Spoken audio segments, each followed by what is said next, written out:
In part 1 of this video series, we show from this document that is in the link is in the video description of all my videos. It's a Log4J folder. The notes that Polo created that allows us to show how quickly it was to search for the presence of this type of attack going back up to 30 days or whatever it is for retention that you have on the indices with the quick filter. And in milliseconds in my demo system, it did the search days back.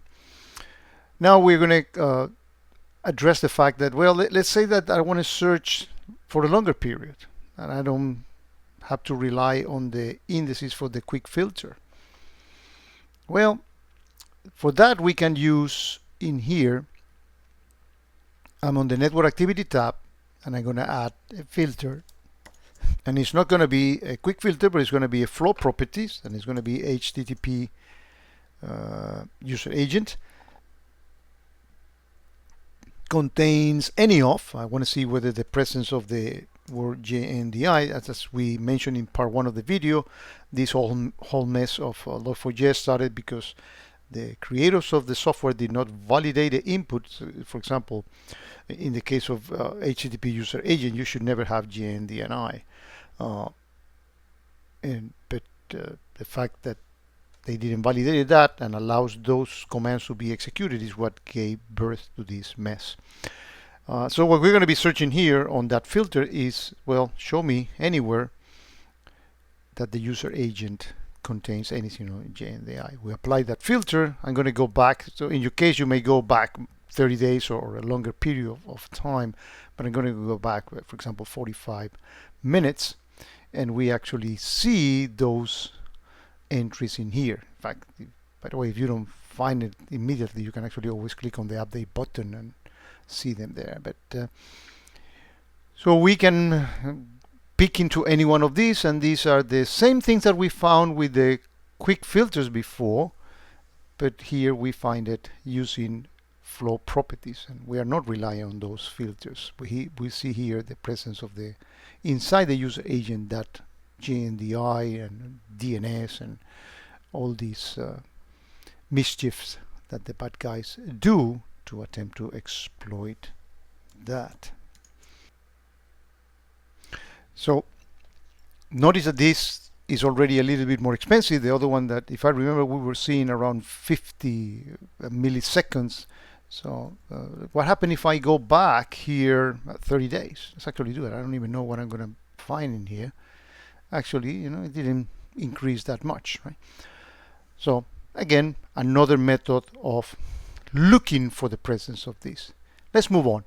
Now what we're going to be doing is something that the gentleman, is a QRadar developer, Adam Frank, he created a regular expression to look for the presence of JNDI in all these different format, and it's actually do this search, and you can actually do this one, as we will show later in other videos, as an AQL function. You can make it as just an AQL parameter. You can, you can insert it everywhere. You can write DSMs that parse this. The sky's the limit. But let's actually go ahead and make a regular expression search using this one that Adam Frank provided.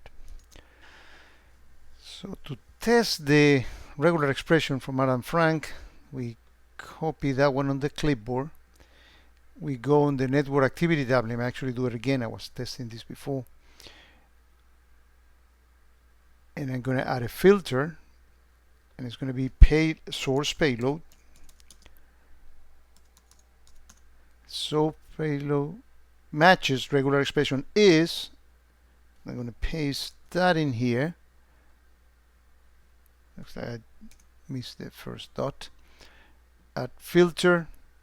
We go back in time. Let's go 3 hours or so. And here we have the 22 flows that were put in that pickup that indicate the presence of it. So that's another example using the regular expression from Adam Frank.